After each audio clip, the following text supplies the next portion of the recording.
Welcome back to another edition of Ego on Break. I'm your host, Dynamite J. Andrews. Got the Mississippi Madman, Logan Creed, sitting to my left. Yep. So, what's up, Madman? Not much at all. Yeah, we had Fight Night 5 here just this Saturday. Along with Fight Night 5, we had, I know, 57 separate tornado watches. So, I heard 55, so yeah. I was almost looking for Kerry Von Erich to be making an appearance, but he never showed up. So the Texas tornado did not show up, but it did show up in Texas, and it showed up in Vicksburg. Yeah, and for those that were met with a tornado that lost lives or lost property or whatever, so really thinking about you guys and not trying to make light of a bad situation, but it did crimp our style just a little bit. But in wrestling, the show will go on, and it did. And overall, I thought it was a really good night. I think the only person that really probably had a problem was JD when he got, attacked by his former partner, brother slash coach slash manager slash mentor. So, not sure what Chuck McMullen's motives were behind that, but I'm sure he's going to let us know. So, I was confused how he just got the hell beat out of him by these two people, but now he's kicking his friend's ass. Well, his friend's getting his ass kicked with them. What's the saying? You can't beat them, join them. Enemy of my enemy is my friend. So, I mean, is that what it is? Or is it, I'll take a few lumps and give a few lumps if we can get his guard down? I don't know what the deal is. I still say you can't beat him, join him, because it would have looked like he couldn't beat him because they kicked his ass. I watched it. Well, and then he kicked his ass. I mean, it worked for Piper, so will it work for Chuck McMullen? We'll see. If Chuck McMullen shows up at the next event with a shirt that says "Can't beat him, join him," we'll know what happened, because that's exactly what Roddy Piper did. So. Quick rundown of the results. Fight Night 5. We put these on our Facebook page, so if you're not following us on Facebook, go ahead and do that. But I saw 3 of the 6, so that's all I can tell you. Colt Storm defeated Kenny Steele from Texas and Joey Abel from here at Ego in a triple threat match. Colt did a springboard knee. Is that correct? Yep. And Seth Rollins. Yep, picked up the victory. So. It was pretty cool to see a young guy like Colt get that win, so really dug that. Next we had Bristol Hale taking on Taylor Ray. The Unicorn Princess and Taylor Ray met the White Widow in Bristol Hale. The Unicorn Princess, she snuck out the win. So she snuck the win out and then snuck out of the ring, and then Bristol screamed at the referee and chased him out the building. So I think I know why you booked me as a referee now. So I guess maybe it was a good thing that you weren't the referee, or I ain't running. I guess you would have to fight, huh? Well, you just gonna have to have a brawl. That's all I can say. Well, I ain't running. Hey, I ain't gonna get in the ring when I'm outnumbered, but I ain't running. If she hit you with that venom, I might hit her with something. Yeah. They don't call you Madman for nothing. Right. I ain't called the General Kitty. Yeah. Here, kitty. So, So, third match, we got to see the Constellation of Wrestling. Jim Sterling brought forth Alex Graves and Joshua O'Hagan, the current tag team champions. And they faced off against 2 former champions, but not partners, in Wes Warren and Lights Cameron Action, to be exact. So we had members of the former Cavemen and a member of Dinner and a Movie join forces, and they should stick to other partners because it didn't fare well. Cameron Action was defeated, and I don't know exactly what the move that the Constellation is using, but I dig it. I wanted to, but it's like almost like a double razor's edge from a standing position, like the guy, or maybe like a double STO. Maybe that's a better. They're using WCW. I can't remember what damn. So I dig it. Chronic used it. Okay, it seems effective. Yeah. The last couple of matches that they have been in, that's what they use to defeat their opponents. Cool. So if it's not broke, don't fix it, and obviously it's not broke. So that led us to Chris Crunk returning, and he took on Styles champion Ray Fury. And following a froggy elbow in the ropes, Chris Kronk went back to Tennessee without the W. He had the and Styles Championship. Yeah, he did not have the Styles Championship when he left. So Ray Fury still Styles Champion. And then that brings us to the main event. Pride Champion J.D. Jenkins took on the mongrel Britt Jackson. He had Bristol Hale in his corner, and Chuck McMullen was in J.D.'s corner. And that match was wild. It started on the floor, went through the crowd, went through people, into the guardrail, into walls, into tables, into almost hit, old guy. Yeah, old guy. Because he's like, I ain't moving. I don't give a damn. Hit me. I ain't moving. Luckily, Britt Jackson hit the chair in front of him, and not the chair that he was sitting in. So, good aim on JD's part for not taking out the old man. But, you get that front row seat, you're going to get action, So, you definitely get what you pay for, and that's to be up close and personal to the action. Match ended double count out, correct? Yeah. And then that's where it got crazy. It was already crazy, bro. It just got a little more. No, because, hell, Bristol had done got in the ring and speared Chuck at that point, and he was handcuffed. And everybody's like, break up the fight. I'm like, this fight can happen all at once. This is the fight I'm worried about. This is the match I get paid for. I don't care about those guys. They could beat the hell out of each other. I'm just like... So, JD had the mongrel in the Jinkinator, and Bristol speared JD, which poor mongrel still got... He took a Samoan drop. Yeah, he took a Samoan drop, but he did not take the Jinkinator, so I mean... weigh those odds if you will, but it seems to me like they both suck. It sucked both ways. So, it was a wild night, and then Chuck finally got free, and, I was trying to help Chuck get out. I went to the back to try to find something to at least try to pick. I come back with scissors to try to pick the lock, and by the time I get back out there, Chuck's standing in the ring, and I'm like, well, I guess I'm too late. He got out somehow, so I have no idea. Some kind of weird-looking key. Listen, I have no idea how he got out. Chuck may be one of those guys who just totes handcuff keys with him at all time in case he gets arrested. Who knows? So I was offered a lock picking kit by one of the employees of Pro Wrestling Ego. I will not call his name, but I was like, I don't know why you have that. Okay. Might work at pick a lock. He may do. I don't know what he does for a living on his side job. So all in all, interesting night. We know that Chuck turned on JD, and I don't know if he joined forces with Bristol and Mongrel, or if it was just Bristol and Mongrel saw an opportunity to kick JD while he was down, and they took it. So a lot of questions there, and just kind of waiting to see how that comes out. Next two Ego events, April 27th, we go to Poplarville, Mississippi at the Lighthouse of Hope Church. We're going to be down there doing a fundraiser for those guys. And then May 18th, we'll be back, Path to Pride 6. Chuck is still general manager. He said that JD will be facing John Davis.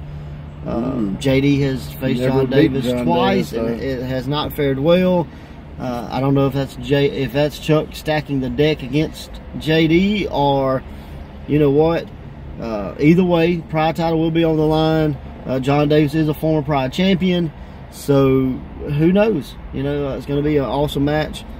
And also on that card for our Path of Pride 6, we have the Federated Champion returning. He takes on Styles Champion Ray Fury. So we get to see Chance Allred take on Ray Fury. Ray Fury, former Federated Champion. So you got two former champions facing off for the belts that they lost. Plus he's Styles Champion. Plus he's the Styles Champion. So is that gonna apply to his psyche? Is that gonna get in the head of Chance Allred? I don't know. Cassandra Golden makes her debut with Pro Wrestling Ego. She takes on Bristol Hale. Matt Kenway faces off with Britt Jackson, and Kelvin Heights returns as he takes on Corey Roberts and Wes Warren in a triple threat match, and more. The Burger King. Yep, Burger King makes his return. Sweet. The Constellation will be defending their tag team titles. I don't know against who yet. That's still being negotiated. So it's going to be a big night. So May 18th, Pearl, Mississippi. April 27th in Poplarville. So that's what went on in Ego. So watching your wrestling lately? I watched the Ring of Honor pay-per-view and MLW. All right, give us a rundown of just your thoughts. Anything that we should watch, shouldn't watch. If you want to be negative. I'm trying to stay away from that. I'm not real big into it right now, but Ring of Honor, I just recommend the whole pay-per-view. It was really good. Now, is that that's not the Madison Square Garden pay-per-view? Yeah, that was the Madison Square Garden. So, recommend Big Cass and Enzo. You never see them on camera. Really? Not once. No. When that crap's going down, they're talking to Colt and Eric and Body and whoever the hell else is up there. Okay. So, no, that never actually makes care. Colt references it one time. He goes, there's action going off to the side, but we're not really going to tell you what the hell's going on. So they never make camera. The stuff I have seen actually looks kind of stiff. Yeah. So who knows? I don't know. I don't work there. What do you think about the Beautiful People debuting? I don't think it took away from anything. I kind of hated they did that and ruined her winning the belt, but it also started a new feud, so you got to look at it that way too. Yep. Overall, do you think it lived up to the hype of being the yeah, first non-WWE there thing? Was because I've heard a lot of negative about it, so that's the reason I'm asking. No, I saw no problem with it, but I mean, I can see that some people are like, well, it took New Japan to do it, and I'm like, no, technically they weren't even part of it at the time. Yeah. But, I mean, they lost a lot of people. You know, what are they going to do? They had to replace it. Well, the thing is, Ring of Honor's always had a working relationship. It's not like this is the first time they ever bring in some guys from Japan to be on the card, too, you know, so. And, I mean, like, they got title changes there that are now historic. Mm-hmm. I mean, what else do you want? Yep. So, and, you know, I think it just, you know, along with Ring of Honor kind of growing and moving up that ladder to be a non-indie promotion, you know, you got New Japan really working hard to get a foothold over here in America. So, I mean, you know, there's a lot of talk about AEW giving competition to WWE. Well, you know, you got this massive promotion over in Japan who's on WWE's level, you know, as far as everything they do. And, you know, they're over here trying to make roads. Now, are they coming over here with, you know, 80,000 people buying tickets? No, but, you know, you got to build that relationship. You got to open some doors and show out. So I think Madison Square Garden was like 20-something thousand. It was sold out. So I never heard it not loud in the whole damn building. The only thing I did find funny was when the poor rap guy, and the guy just come out to entertain. These people did not come for a rap show, even though the song was based around it's called "Coming to the Garden." It was not a good song, in my opinion. It's not my kind of music. But they were yelling "F this guy," "Shut the F up." They were F and then F and then some more F. We won't wrestle. Yeah, they did. And the funniest part of that was like Bubba comes out and he basically cuts him off because he's like, this poor guy's getting killed. Yeah. And then Bubba goes out there and shoves the guy. He busts his butt, and then the guy gets up in Bubba's face and is like, you know what? Screw this. I'm just leaving. Yeah. A little on the fly. Huh? Yeah. So, well, any man, you know, even you're a little wuss, you get pushed down, you're gonna have enough. You know, but then you go second thought it when you get up and there's a big old bully ray standing in your face. You're like, you know, that's probably a stupid idea. I'm just going to run now. Yeah, white guy, bald head, named Bubba. Probably ain't a good thing. You know? So, sounds like a story for a prison. Prison show. So. In all honesty, I mean, I enjoyed the whole show. I had no problem with it. There was a lot of historic moments made. I mean, if you're complaining, you're just complaining. Yeah, best match? I would probably go with Cobb's match at the very beginning. Yep, I'm a big Jeff Cobb fan, man. I really am. But I mean, I was expected because there's a big size differential there. But bro, you couldn't tell it. Yeah, and I think it was cool because it was a Ring of Honor champion versus a New Japan champion, champion versus champion, and it wasn't you know, some type of ending where everybody leaves with what they brought to the table. The open weight title, I think never open weight. And but I mean, he left as a double champ. Yeah, so I mean, Cobb's getting out there, man. First match too. You know, like he opened it. Because I was kind of like, I don't know about this, and then they got going, and I'm like, oh, okay, I see. Yeah. So, Cobb's a beast, man. It was great. I truly enjoyed it. Yeah, if you scroll through this channel, you can find Jeff Cobb versus John Davis. Yeah, you can. It's on here somewhere. Yeah, it is. And they beat the crap out of each other. Yep. But, I mean, I enjoyed the whole thing. I mean, I really couldn't pick a bad match. Yeah. So what'd you think about Matt Taven defeating Jay Lethal? I had no problem with it, man. The way it went down, it was a ladder match. Yeah. I mean, in the end, everybody still looked strong, and there was some hellacious bumps in that match. I mean, it was cool because, like, you know, they did a lot to build up. Jay Lethal was like the longest champion. Over 800 days, I believe. So it was really cool like that they established who he was and why he was there. You know, Matt Taven's really like this guy that's really underrated. Yeah. You know, especially that Ring of Honor crowd. A lot of people don't like him, but it's not necessarily because he, you know, of what he does or how he works. It's just how he was handled. And there was some parts of the crowd that loved him, and some parts that hated because they were like, "You still suck." He did something good, but then other people were cheering him. So, and it's cool because, you know, he is a young guy that worked his way up. You know, he was the lackey of a group and eventually took over the group. I mean, it's Triple H's story almost. You know, like he was the lackey of DX and then finally took DX over. And that same thing kind of really happened with Matt Taven. You know, he was in the Kingdom with Adam Cole and Matt Bennett, and then, you know, those guys left. So, you know, he kind of went away and came back and brought friends with him and restarted the Kingdom. Know, the whole Kingdom thing. He purple is a royal color. At the end of the match, he climbs a purple ladder to win the belt, and it's a huge purple ladder. That's pretty cool. So overall, good, huh? I enjoyed it, man. Like I said, if somebody's complaining, they just complain. I haven't watched this week's episode of MLW, but you said you did. Lay it on us. What do we got to look forward to? I can't remember all the matches. The main event was it was supposed to be on one thing, and they changed it, and they called it La Parka, or LA Park, sorry. Open challenge, and it wound up being Sami Callihan. And dude, that match was really good. So was it just one match? No. Okay. That was the main event. That's the match I can remember. That's why I said let me look on here. But they go all around the damn place. Yeah. So typical like La Parka Sami Callihan match, just wild brawl everywhere. But I mean, it was really good. I really didn't expect out of it what I got out of it. And well, was it more death match than the death match with Manser? Oh no, because it was definitely a hardcore style match. But you know how that had some comedy to it. This had no comedy. They just like, we're gonna kick the hell at each other. Yeah, I like Callihan. Like just a little side note, I've been watching like these wrestling mystery boxes. I'm trying to get ideas to start one at Ego, and not one like subscription based, just one kind of like you can buy it. You know, see merchandise table near you. But I'm kind of getting ideas of things. But what I saw was right after the incidents with Eddie Edwards, where you know, he busted his head over with a bat. Like they put out a baseball card with Sami on it. Yeah, like heavy hitter or whatever. That's cool. Had his stat. So I was like, you know what? That's actually a really cool character based subject matter as far as something merchandise. So. I really dug that idea. That, excuse me. You know, I mean, like people have had, you know, wrestling cards out. You know what I mean? But like this was set up to look like an old school baseball card, and it just made a lot of sense with Sami and the bat, and you know, and that kind of thing.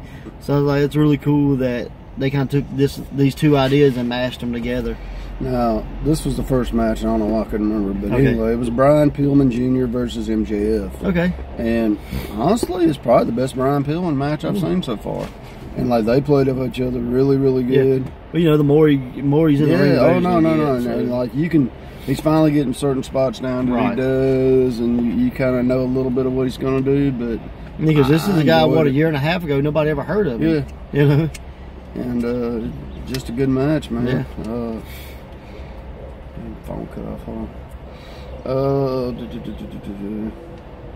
What was it? It was a tag match. It was next. That's what I'm trying to remember. Yeah, it was Rich Swann and Myron Reed versus Lance Ahoya, whatever. Anoya, yeah. Anawana. That's Anawana. Anawana. I'm not Samoan. I'm a redneck from Mississippi. I'm just so good. Sorry. And Jimmy Yuta. Okay, I like Jimmy Yuta. And Lance, whatever the hell his name is. Yeah. Anahoya, something like that. Yeah, Anawaya, that's it. If you read this, it's pronounced about 3 ways. So I'm sorry. I get that with Shay all the time, so I don't know it. But it's a good match. And if I remember right, Rich Swann, they did. They pulled the upset. Okay. And then the last was there was one thing where they did a talk in the back, and it was Sammy Callahan, and he kind of did an open challenge of his own. He said there was somebody in the battle riot he wanted to get his hands on just because he liked his style, and they're going to have Mance Warner versus Sammy Callahan next week. That's cool. Kind of a that'd be a brawl. That's a brawl, Oh, for sure. Yeah. But you know that match, it's probably like a IWA Mid-South fit. You know what I mean? So it's pretty cool that it has that flavor to it. So I really dig that. So I mean, you might get a concession stands brawl part 2 out of that. Could be. That could be really cool too. So 7 layers of hell. Who knows? What you see setting in parking lots. I don't know. Confusion. Yeah. But overall, I really dig, how MLW is bringing a lot of different flavors together and showcasing what they can do. So sorry that we are a distraction, but if you saw what was going on in front of us, you'd be the same way. So overall, but I watched Dark Side of the Ring, the Bruiser Brody story. It's very cool. You don't really learn anything new, you know what I mean? So it's kind of that same story you've already heard and already know about. The coolest thing though is like there's a spot in there, there's a part in there where Tony Atlas is telling a story about Abdullah the Butcher, and Abdullah the Butcher's denying it, and Tony's like, well, he's a lie, I'm telling you the truth, like I got no reason to lie, like he's the one that told me that he died, like that's where I got my information. And he's going, oh no, I wasn't ever there, why would I be there? So it is a little iffy, it makes you think about things. So I've heard Tony tell the story. It's on YouTube many times. But basically Tony carried him out of there, or he would have died quicker. Yeah, and the thing is, had he been able to get to the hospital, had the doctor actually worked on him sooner, like it could have saved his life. But they're like, there's a part of there where he goes, it's a stabbing. Stabbing's like a cold. In America, a stabbing that's the same thing as a stabbing. Like, we don't take it serious. Well, they don't even take it serious. Like, so he's like, for 5 hours, he's out there bleeding with his guts hanging out. And Tony's like, I literally had to go pick the doctor up and tote him to him. And Tony wasn't no little dude back in the day. He still ain't no little dude. So he's like, I told him, and he's like, no, you're going to help my friend. So he grabbed him by the waist, threw him on his shoulder, and toted him to him. So, Jesus. Like he could have just died in the waiting room, It sounded like he did in a way. If he got left there for 5 damn hours. Tony said he went to take his shoes off as the doctor's looking at him, and his feet are already blue. Yeah, so he done lost so much blood. Yep. So, it's real tragic, but it just shows you, back then, especially back then, Bruiser Brody to the public was the Bruiser Brody they saw on TV. He's the Bruiser Brody that was throwing chairs at people and beating up the crowd. So, they didn't, I'm sure some believed, I seen him beat up our, the hero. Why aren't we helping that guy? So, a lot of it was just, that fine line you try to blur was blurry, Very blurry. So I mean, it cost him his life. The guy that did it never did a day's jail. Well, it was self-defense is what he claimed. Look, you see him on TV. Did you see him beat me up? Like, look what he done to me in the ring. What do you think he was going to do to me in the bathroom? Like you said, some people got there to come to court 3 to 4 days later. Yeah. After the court case had already happened. And Tony said the worst part was that when he got back, like, guys in the locker room was just laughing like nothing had happened. Like it was just another day at the office. And he's like, he thinks that was the craziest thing. Well, you think about this, though. There's several times that people have got cut and stabbed in wrestling, and they did. Yeah. And they didn't, nothing really happened to them. They just come back and, the next day, they're like, yep, got this new scar, or got this new scar, and nobody thought about it. So that's probably why they were just laughing. And a lot of the word around the locker room stuff was that a fan had gotten him on the way into the locker room. So it wasn't the whole story. Only a few people saw what actually happened, and the actual stabbing nobody saw. Other than the 3 people that was in the room, and one of them died. So, like, you really didn't know what happened, but you knew that Brody got attacked, but you didn't know, how bad or anything. So, very, very crazy, very cool. I really dig, what the Vice is doing. I'm currently watching one on Dark Side of the Ring, the Vince McMahon story, which I'm probably 8 or 9 minutes in, and all it is about Chris Benoit. So I don't know why it was labeled the Vince McMahon story, but so be it, you know.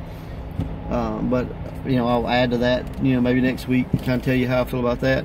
But overall, that's what it's been. So long week in wrestling. Yeah, long week, and until next week, watch wrestling. Watch wrestling. Later.